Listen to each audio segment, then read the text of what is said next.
Don't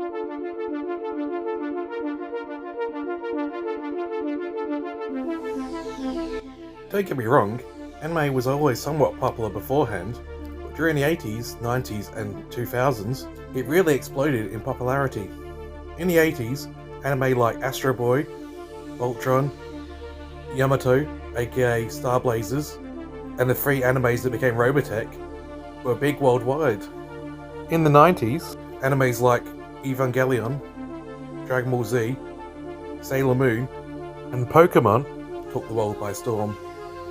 In the 2000s, anime like Yu-Gi-Oh!, Full Metal Alchemist, Bleach, and One Piece piqued people's interest.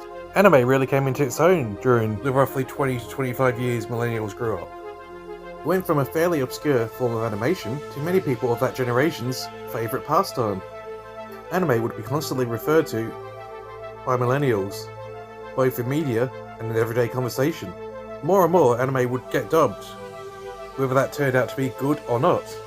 It became more viable for international companies to license them.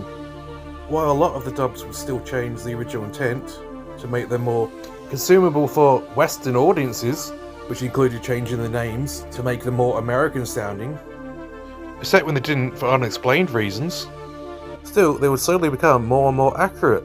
Companies would become less and less resistant to using Japanese names and terms, because they realised people cared about anime being accurate, at least those that didn't believe that the only way to watch anime was in the sub form.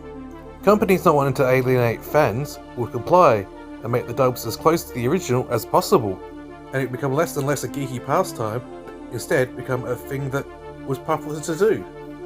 So while anime may have always had its audience, and it probably always will have its audience, it's likely because of the generation that grew up in the millennial era that anime has become so popular that it's easy to access and easy to talk about with people nowadays without looking like you're talking some kind of weird language like a lot of geeky pastimes before they became popular.